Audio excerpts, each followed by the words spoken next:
उपायुक्तों ने कहा कि ग्रामीणों की समस्याओं का समाधान त्वरित प्रभाव से करें। हरदोई में मुख्य विकास अधिकारी सीडीओ सौम्या गुरुरानी ने बालामऊ में आयोजित ग्रामीण चौपाल में प्रतिभाग किया और जनता की समस्याओं को सुना।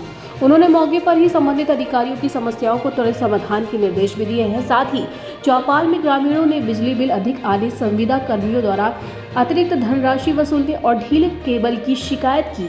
साथ ही सीडीओ ने अधिशासी अभियंता को स्वयं जांच कर समाधान के निर्देश भी दिए हैं। जल जीवन मिशन के तहत खुदी सड़कों की मरम्मत और जलापूर्ति की अनियमितता को लेकर भी ग्रामीणों ने शिकायत की, जिस पर निरीक्षण कर आवश्यक दिशा निर्देश दिए गए हैं।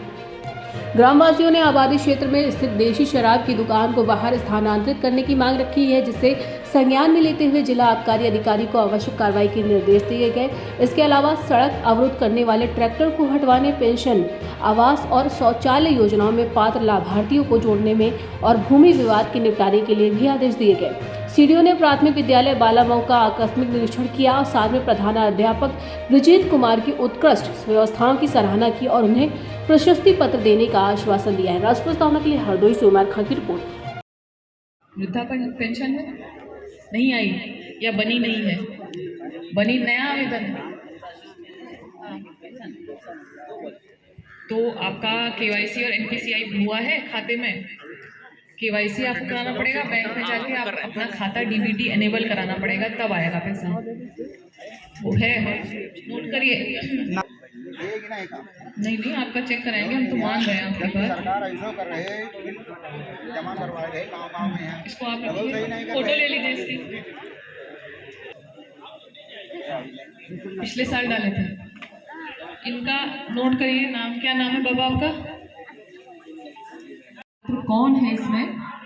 ये पेंटिंग कराई गई है, कहाँ है? होर्डिंग लगा है, कहाँ लगा है? जाएगा तभी आपका नाम जोड़ा जाएगा।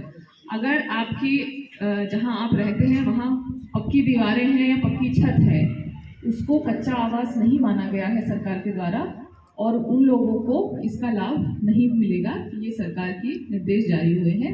कुछ पात्रता की शर्तों में संशोधन हुआ है। पहले जो पात्रता की शर्तें थी और अब जो पात्रता की शर्तें हैं उसमें कुछ शिथिलता की गई है। जैसे पिछली जो पात्रता शर्त थी उसमें ये थे, यदि आपके परिवार में कोई एक व्यक्ति 10,000 से ज़्यादा कमा रहा है तो आप अपात्र होंगे। आज की डेट में वो बढ़ा के 15,000 कर दिया गया है। पिछले जो पात्रता का सर्वे हुआ था उसमें यदि घर में मोटरसाइकिल है, फ्रिज है या लैंडलाइन फ़ोन है तो भी अपात्र माने जाते थे। अब ये जो 3 चीज़ें हैं इनको हटा दिया गया है। यदि आपके पास ये हैं और आप कच्चे आवास में भी निवास कर रहे हैं तो आप पात्र माने जाएंगे।